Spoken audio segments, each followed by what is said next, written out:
রাজাপুরে ৩১ দফার লিফলেট বিতরণ, গণসংযোগ ও কবর জিয়ারত করলেন সেলিম রেজা।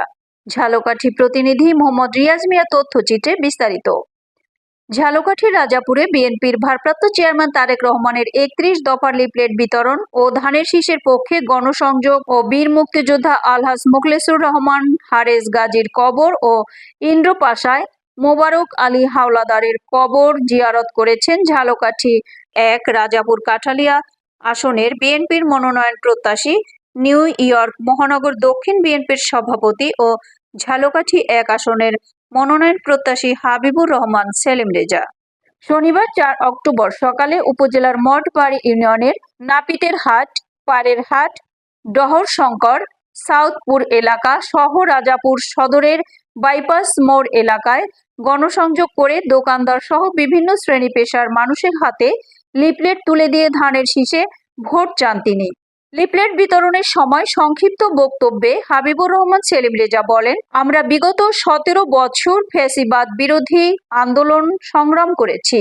সকলকে সাথে নিয়ে এই দেশের স্বৈরাচার সরকারের অপশাসন থেকে মুক্ত করেছি। বিগত সরকার আমাদের অনেক ভাইকে গুম ও হত্যা করেছে, অনেক ভাইকে মিথ্যে মামলা দিয়ে হয়রানি করেছে এবং আমাদের অনেকের কারাগারে থাকতে হয়েছে বছরের পর বছর।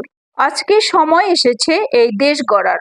আমরা আপনাদের মাঝে এসেছি দেশনায়ক তারেক রহমানের বার্তা পৌঁছে দিতে এবং ধানের শীষের পক্ষে ভোট চাইতে।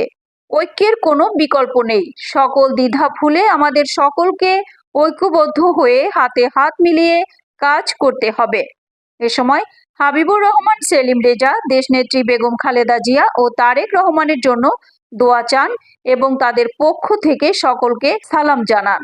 লিফলেট বিতরণের সময় রাজাপুর উপজেলা বিএনপির সাংগঠনিক সম্পাদক অ্যাডভোকেট নূর হোসেন, মঠবাড়ি ইউনিয়ন যুব দলের সভাপতি আবুল কালাম হায়দার শিকদার, সাংগঠনিক সম্পাদক হালিম গাজী, রাজাপুর সদর ইউনিয়ন বিএনপির সভাপতি মোহাম্মদ মতিউর রহমান টুকু মৃধা, সাতুরিয়া ইউনিয়ন বিএনপির সাংগঠনিক সম্পাদক দেলোয়ার হোসেন দিলীপ, যুবদল নেতা সুমন জমাদ্দার সহ রাজাপুর ও কাঠালিয়া স্তরের বিএনপির নেতাকর্মীরা সহ স্থানীয় বিভিন্ন শ্রেণী পেশার মানুষ উপস্থিত ছিলেন।